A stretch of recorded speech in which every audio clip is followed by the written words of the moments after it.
Mga sir, buksan natin tong ano, buksan ko na yung panel gauge galing ano, Batangas, Toyota Corolla.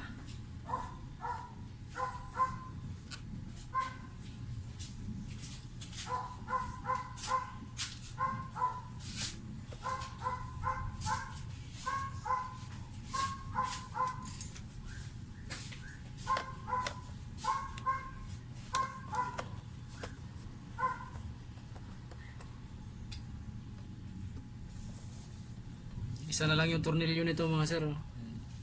Wala nang isang tornilyo.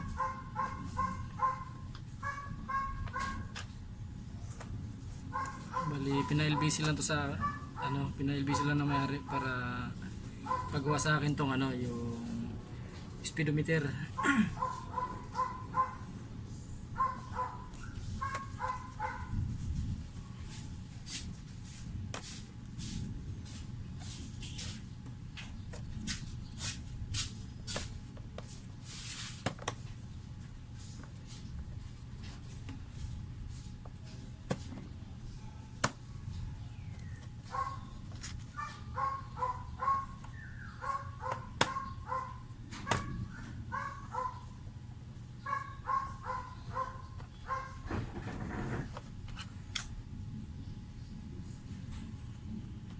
Yan.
Ito mga sir, yung ano, speedometer niya. Yan, sunog, dalawang kapasitor sunog. Tapos titignan ko pa mga sir yung ano, kasi meron pang kapasitor dito sa loob nito. Tingnan ko kung hindi rin sunog.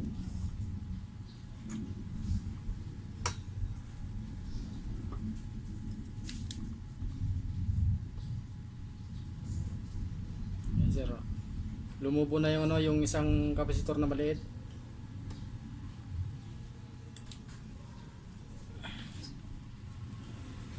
Kahit hindi sunog mga sir, papalitan ko na parehas lahat. Kung sakasang lang hindi sunog yung nasa loob, papalitan ko na rin kasi para ano, sabay lang naman yan sila mga sir eh. Pag isa lang papalitan mo, kung yung sunog lang papalitan mo,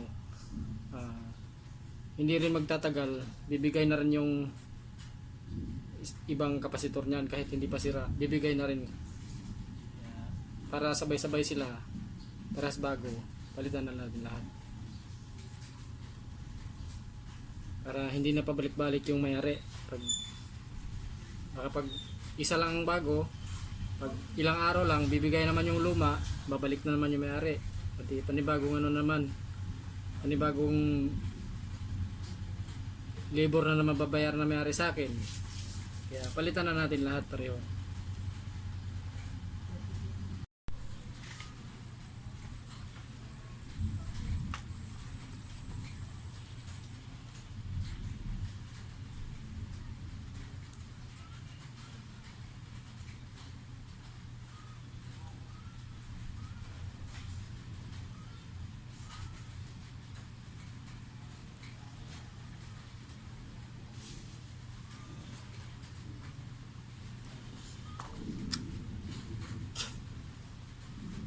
Marami na rin siya mga sir, ano, mga putol connection, no.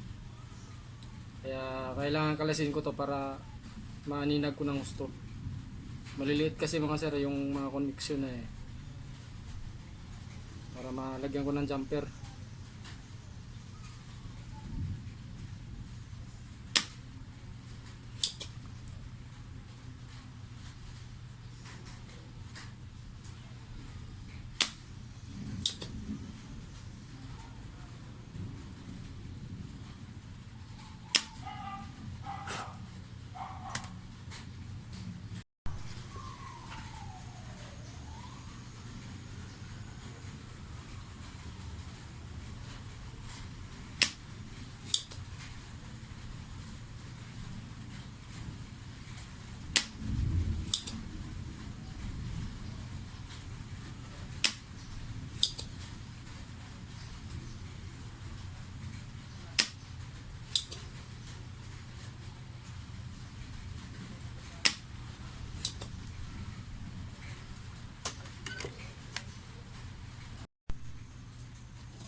Ito na mga sir yung ano, bali may isa pang kapasitor dito sa loob.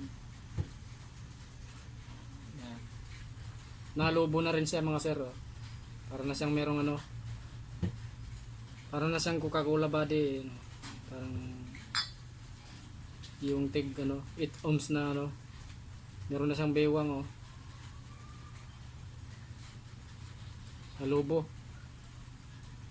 Kaya papalitan ko na to pareho mga sir, yung tatlo. Itong isa hindi pa siya sira. Pero palitan ko na rin para parehas bago. Yan. Yung iba kasi sabi ano, pag pinalitan lahat, patsamba. Kaya bahala sila. Basta ako, pag nagpalit ako ng kapasitor mga sir, lalo pag yan, ganyan, papalitan ko na lahat yan. Para, kasi pag isa lang ang bago, baka ilang araw lang, ilang linggo ang abutin, bibigay na rin yung luma na hindi natin papalitan. Kaya kailangan papalitan na parehas para sabay-sabay yung ano nila, buhay nila.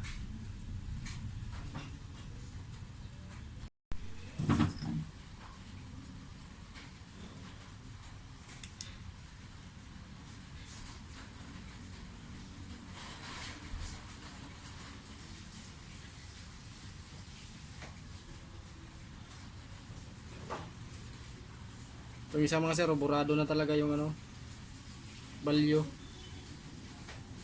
Hindi na mabasa. Itong maliit, yan o. Wala nang makitang balyo. Ito, lobo na o. Meron na siyang tiyan. May tiyan na siya, may bewang na din. Ayan o.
Itong isang mga sir, buo pa. Ito.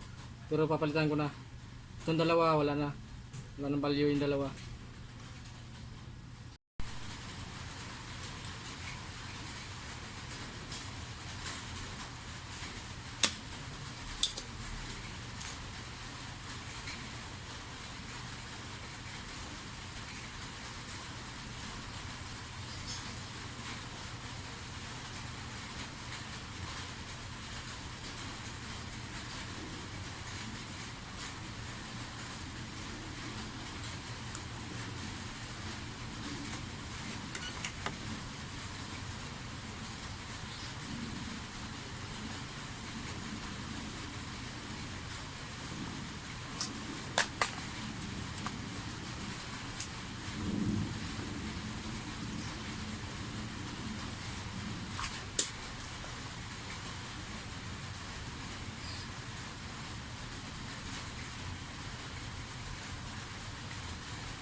Yes, sir, bago na.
Yes, sir, bago na lahat ng ano, kapasitor yan. Ito yung mga luma, tatlo. Yung mga sir, bali ito, ayos na yung ano, yung speedometer ng Toyota Corolla, yung pinadala sa akin sa LBC, galing Batangas. Yan. Ito na sir, yung ano, yung speedometer mo. Ayos na, napalitan ko na lahat ng ano, ng kapasitor. Bali, dalawa yung sunog, pero yung isa, hindi pa naman siya sunog, pero bumaba na yung balyo. Kaya pinalitan ko na rin. Ayan. Ito tatlo, bali tatlo yung pinalitan ko. Tapos may mga ano rin ako, may mga G-number din ako dito kasi may mga ano, putol yung connection, yung iba. Kinain ng corrosion eh. Yeah. I-assemble ko na lang to sa dito sa ano, sa mismong panel gauge para matesting ko.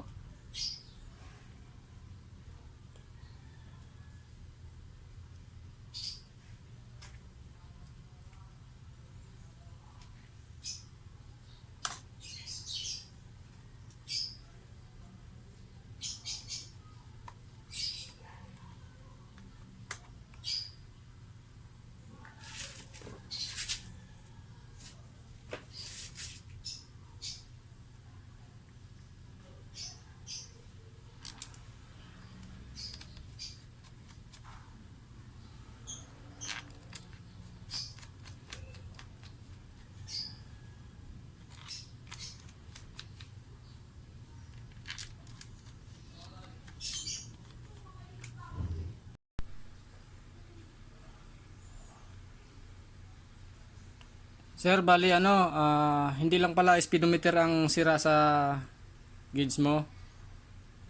Bali itong RPM gauge din pala, ayan, sunog din pala ang kapasitor niya sir.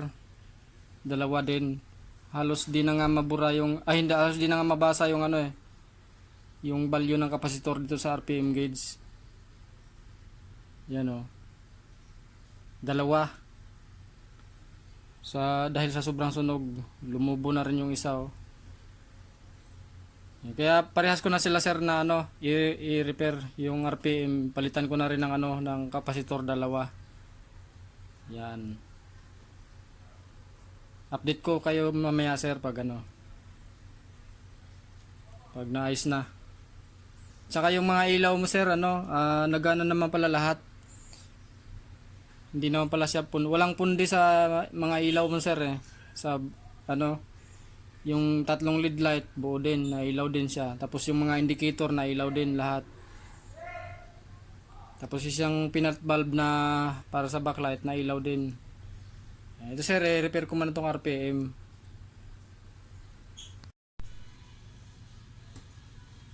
Yung mga sir, bali ito yung sa dito sa panel gauge na pinadala sa akin sa LBC galing Batangas. Ano, pati rin pala ang RPM ang may problema nito. Buti na lang tinignan ko. Yan, sunog din pala ang dalawang kapasitor nito. Ang sabi lang kasi sa akin ni sir, yung may-ari, speedometer lang daw. Pero mas malala pa yung nandito sa RPM eh. Yung mga kapasitor sunog na sunog, burado na yung ano, yung value. Hindi na mabasa oh. Yan. Dalawa, sunog na sunog. Bali, repair ko na rin parehas. Kasi yung speedometer ayos na rin eh, na-repair ko na rin. Napalitan ko na ng pyesa. Ito naman yung RPM.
Yung mga sir oh.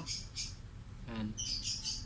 Humiwalay na yung isang paa dahil sa sobrang sunog yung kapasitor. Natanggal na sa yung paa.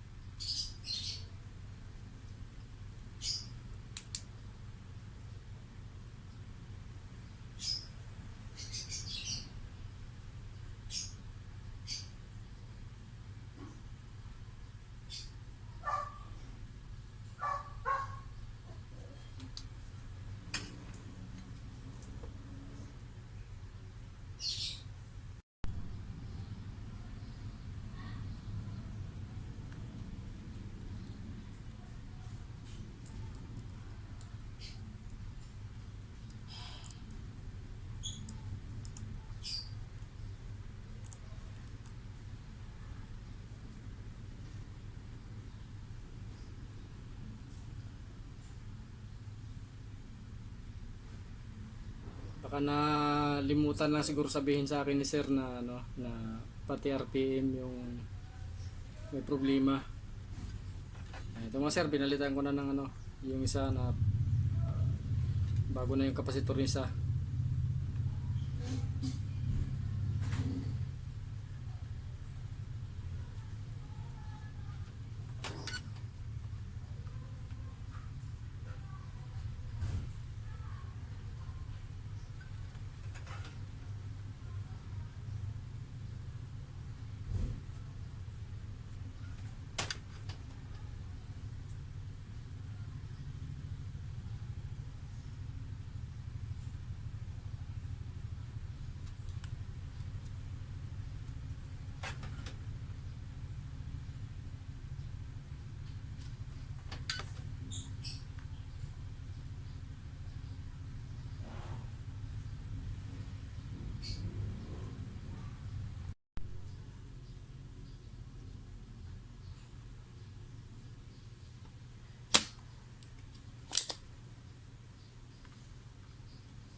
Yan sir, oh, sunog. Sunog na sunog. Hindi na mabasa. Yan. Puti na lang chinik ko. Hindi rin pala na gana to. RPM niya.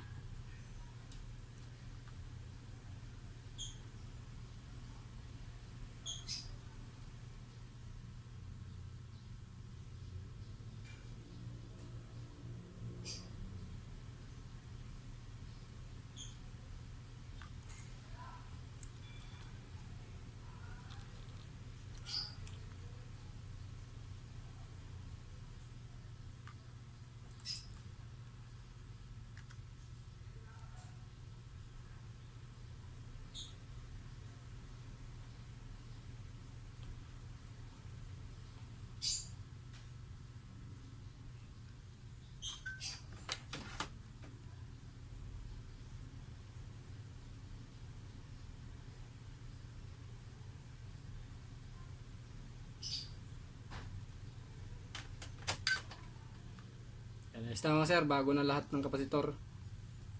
Dalawa. I-assemble ko na lang to.